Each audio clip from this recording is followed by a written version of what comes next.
Hi everyone, welcome to the Skills Tech. और आज इस वीडियो में हम बात करने वाले हैं जावास्क्रिप्ट के अंदर हम कंपैरिजन ऑपरेटर्स की। आइए स्टार्ट करते हैं, इसे देखते हैं हम प्रैक्टिकली इम्प्लीमेंट करके।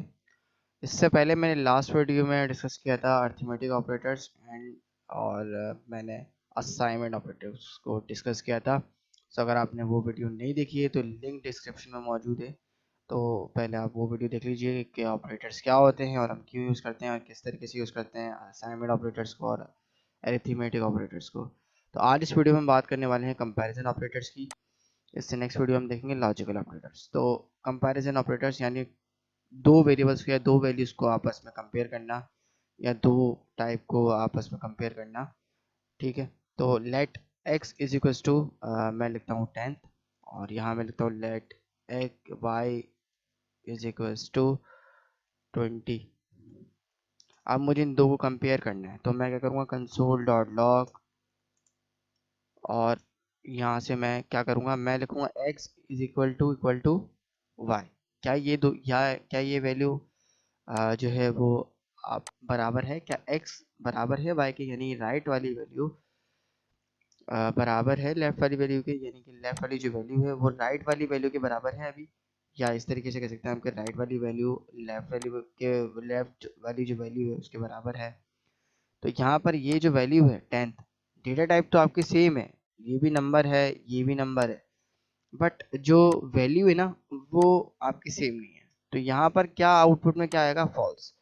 मैं यहाँ सेव करके ब्राउजर पे रिफ्रेश करता हूँ तो ये देखिए यहाँ आया फॉल्स। अगर मैं इसको 10th कर दूं y को भी, या मैं x को भी 20 कर दूं, x और y दोनों को 20 कर दूं, तो इस केस में मेरा आंसर आएगा ट्रू।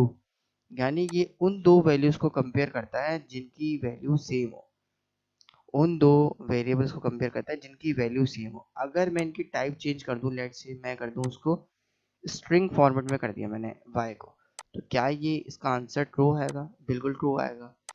इसका आंसर ट्रू क्यों आया? ट्रू इसलिए आया क्योंकि टाइप चेंज हुई है, इस बार वैल्यू चेंज नहीं है, वैल्यू सेम है। तो ये क्या करेगा, सेम जो आपकी वैल्यू होगी उसको कंपेयर करेगा। इससे टाइप का कोई जो है इसको कोई वो नहीं है, इसका कोई टाइप से लेने देने नहीं है। बट हाँ, अगर मैं इसको कंसोल डॉट लॉग, अगर मैं x इक्वल टू y कर दूंगा तो अब ये टाइप को भी चेक करेगा और वैल्यू भी चेक करेगा कि टाइप भी सेम होनी चाहिए आपकी और वैल्यू भी सेम होनी चाहिए। तो इस केस में मेरे पास जो आउटपुट आएगा इन दो वैल्यूज का, वो आएगा फॉल्स। ये आंसर किसका होगा? मैं यहाँ पे कमेंट आउट कर रहा हूँ कि पहला आंसर मेरा था ट्रू, कि जब मैंने इसको कंपेयर किया, मैं बल्कि यहाँ से हटा देता हूँ कि आप खुद करके देखिएगा। इसका मैं आंसर आपको दिखाना चाहता हूँ, तो मैं यहाँ से इसको सेव करूँगा और यहाँ मैं इसको करूँगा रिफ्रेश। तो ये देखिए यहाँ पे आउटपुट आया फॉल्स। अगर मैं इसको कर दूँ, लेट से मैं टाइप दोनों की अगर इक्वल कर दूं, यानी कि दोनों की स्ट्रिंग टाइप कर दूं, तो अब मेरे पास जो इसका आंसर आएगा वो आएगा मेरे पास ट्रू, क्योंकि दोनों की टाइप क्या हो गई, स्ट्रिंग आ गई। ठीक है, तो इस तरीके से आपने कंपेयर करना है दो वैल्यूज को और टाइप्स को। अब आ जाते हैं हम थोड़ा सा और आगे बढ़ते हैं। कंसोल डॉट लॉग करता हूं मैं। इसी तरीके से हमारे पास होता है not equal, x not equal का एक्सक्लेमेशन मार्क लगाते हैं और इक्वल टू वाई। क्या ये वैल्यू जो है मेरे पास ट्रू होगी? मैं आपको बताता हूँ। नॉट का मतलब होता है इन्वर्स हो जाना, अगर वो ट्रू है तो वो फॉल्स हो जाए। ठीक है, अगर वो, क्या ये एक्स वाली जो वैल्यू वाई के बराबर है या नहीं है, तो मैं इस केस में इसको क्या करता हूँ, सेव करके ब्राउजर पर रिफ्रेश करके दिखाता हूँ आपको। तो देखिए फॉल्स। फॉल्स क्यों हुई? क्योंकि ये इसकी जो है वो वैल्यू भी सेम थी, तो जब ये ट्रू हुआ तो ट्रू का ये क्या आंसर देगा, फॉल्स। ठीक है, अगर मैं इसकी वैल्यू को भी, अगर मैं लेट से मैं स्टैंड को जो है वो नंबर कर दूं, अब चेक करूं तो क्या मेरा आंसर चेंज होगा? देखिए मेरे भाई आंसर चेंज नहीं हुआ यहाँ से।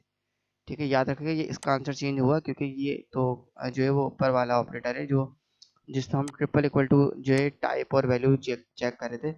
मैं इन दो को कमेंट कर देता हूँ ताकि एक एक करके आपको बताता हूँ। अब देखिए आप, तो ये फॉल्स हो गया। ठीक है, क्योंकि ये वैल्यू चेक कर रहा है। अभी सिंगल जब आपके पास इक्वल टू होगा तो मतलब कि नॉट इक्वल होगा सिंपल, तो उसमें से वैल्यू चेक करेगा क्या ये वैल्यू उसके इक्विवेलेंट है। ये क्योंकि वैल्यू सेम है, तो अब ये इस केस में अगर मैं नॉट हटा दूंगा तो इस केस में आंसर, अगर मैं नॉट हटा के अगर मैं एक ये डाल दूंगा तो इस केस में जो आंसर होगा वो क्या हो जाएगा, ट्रू हो जाएगा। बट जब मैं नॉट लगा दूंगा तो इस केस में जो ट्रू आंसर होगा वो फॉल्स हो जाएगा। ठीक है, तो ये अब आपका आंसर आ जाएगा। अब यहाँ पर फॉल्स ही है। अगर मैं इसको ट्रू करना चाहूँ तो कैसे कर सकता हूँ, तो ये देखें, अब ये क्या होगा, अब ये आंसर जो है वो क्या हो जाएगा मेरे पास यहाँ से ट्रू हो जाएगा, क्योंकि एक्चुअल में वो आंसर क्या है, वो फॉल्स है। तो ये अब यहाँ पर क्या हो जाएगा, ट्रू हो जाएगा।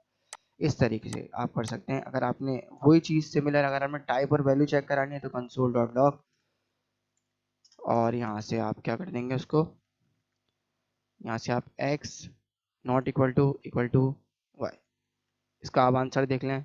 और के बाद आंसर क्या आएगा, इसकी टाइप और वैल्यू देखें, ट्रू आंसर आया, क्योंकि टाइप और वैल्यू दोनों ही अलग है, टाइप भी अलग है, वैल्यू भी अलग है। ठीक है, अगर मैं दोनों की टाइप सेम कर दूं तो इस केस में क्या आंसर आएगा, अभी भी आप देख सकते हैं इसका आंसर ट्रू आ रहा है, क्योंकि कोई ना कोई एक चीज़ सेम आ रही है। अगर मैं दोनों की वैल्यू भी चेंज कर दूं, बिल्कुल इक्वल कर दूं, अब इसका आंसर फॉल्स आएगा। ये देखो, इसका आंसर फॉल्स आया। ठीक है, इस तरीके से आप यूज़ कर सकते हैं। अब मैं आ जाता हूँ अगले उसके ऊपर। अगला मेरा ऑपरेटर है कंसोल डॉट लॉग। मैं करता हूँ यहाँ पे compare x less than y. क्या ये वैल्यू मेरे पास जो है वो, मैं अब जो है वो कोट हटा देता हूँ यहाँ से। अब मैं सिर्फ नंबर का यूज़ करूँगा, क्योंकि मुझे अब नंबर में चाहिए जो चाहिए। क्या ये दोनों वैल्यू आपस में, क्या ये वैल्यू बड़ी है वाई की, तो इसमें आंसर आएगा आपके पास फॉल्स। अभी फॉल्स क्यों आया, क्योंकि इक्वल टू नहीं लगाया मैंने, लेस देन है। क्या ये छोटी है, ठीक है, क्या ये लेस देन है वाई, अगर ये वाई को मैं कर दूं 11, ठीक है, तो इसका आंसर अब क्या हो जाएगा, ट्रू हो जाएगा। देखिए, क्योंकि वाई की वैल्यू क्या हो गई, बड़ी हो गई। अगर मैं 9 कर दूंगा इसको तो मेरा आंसर क्या आ जाएगा, फॉल्स आ जाएगा। ठीक है, अगर आप 10 भी लगाएंगे ना, दोनों को सेम रखेंगे तो भी आंसर फॉल्स आएगा, क्योंकि वो सेम को क्योंकि लेस देन कंपेयर कर रहा है। ठीक है ना। अब इसी के साथ अगर मैं इस वैल्यू के साथ में इक्वल टू लगा दूं, तो अब मेरे पास आंसर जो आएगा वो आएगा इसका ट्रू, फॉल्स की जगह का ट्रू, क्योंकि 10 हो या 10 से कम हो तो 10 तो बराबर है ना। इस तरीके से अगर आप चाहें तो मैं एक बता देता हूँ आपको। इसी तरीके से अगर आप चाहें तो इस तरीके से आप भी इसको कर सकते हैं। कॉपी करता हूँ, मैं पेस्ट करता हूँ, और यहाँ मैं इसको x की वैल्यू कर देता हूँ। यहाँ पर मैं कर देता हूँ x की वैल्यू 20। तो x की वैल्यू 20 है, बिल्कुल ट्रू है, तो ये वैल्यू क्या आ जाएगी, नीचे ट्रू आ जाएगा। सही, ऊपर फॉल्स क्यों हुआ, क्योंकि ऊपर वाला जो है मैंने x बढ़ा दिया था, क्योंकि x बड़ा हो गया, यहाँ पर y छोटा हो गया, तो इसलिए यहाँ पर ये वाला जो आंसर था वो फॉल्स हुआ। ऊपर वाला जो हमने पहले प्रूव करके देखा था उसको करके देखा था, तो मैं कमेंट करा देता हूँ इसको। अभी देखें मैं क्या करता हूँ, मैं इसको यहाँ पे क्या करता हूँ कि ट्रू आ रहा है। अब मैं क्या करूँगा, अगर ये ग्रेटर देन इक्वल टू है तो फिर क्या होगा, ये वैल्यू ट्रू होनी चाहिए मेरे पास। अब इसका आंसर मेरे पास क्या आएगा, ट्रू आएगा, क्योंकि क्या हो रहा है, एक्स की वैल्यू अभी भी बड़ी है। अगर मैं इसको वाई की वैल्यू को 30 कर दूँ, अब मेरे पास आंसर क्या आएगा, मेरे पास जो आंसर आएगा वो आएगा फॉल्स। फॉल्स क्यों आया, फॉल्स इसलिए आया मेरे पास ये आंसर, क्योंकि मैंने क्योंकि मैंने जो है वो y की वैल्यू बड़ी कर दी। क्या x बड़ा है y से, तो अभी बड़ा नहीं है, क्यों, हालांकि इसका जो मुंह है वो x की तरफ खुला हुआ है, क्योंकि x की वैल्यू y से बड़ी नहीं है। 30 बराबर तो नहीं है ना 20 के, या 30 छोटा तो नहीं है ना 20 से, तो 30 बड़ा है, तो इसलिए 30 के ऊपर जो आपका आंसर आ रहा है ट्रू। ठीक है, यानी y की वैल्यू क्या है 30 और x की वैल्यू है 20। अगर मैं इसको दोबारा से मैं कर दूं लेस देन इक्वल टू, तो अब इसका आंसर क्या हो जाएगा, इसका आंसर हो जाएगा ट्रू। ठीक है, इस तरीके से आपने ऑपरेटर्स को यूज़ करना है। अगर आप चाहें तो एक और भी तरीका है। यहाँ पर मैं एक चीज़ और बताना चाहता हूँ। यहाँ पर मैं कंसोल डॉट लॉग लिखता हूँ, कंसोल डॉट लॉग, और एक वैल्यू और बता देता हूँ मैं आपको। इसमें मैं यहाँ पे कोड लगाता हूँ नॉट इक्वल टू, और एक और यहाँ पे मैं लिखता हूँ हेलो, और यहाँ मैं लिखता हूँ इस तरीके से हेलो। क्या ये दोनों बराबर हैं आपस में, तो यहाँ पर मैं आपको इसका आंसर दिखाता हूँ। तो नॉट इक्वल टू को मैं आएगा, इसका आंसर आएगा ट्रू, क्योंकि ये दोनों आपस में बराबर नहीं है। ठीक है, तो इसलिए इसका आंसर आया ट्रू।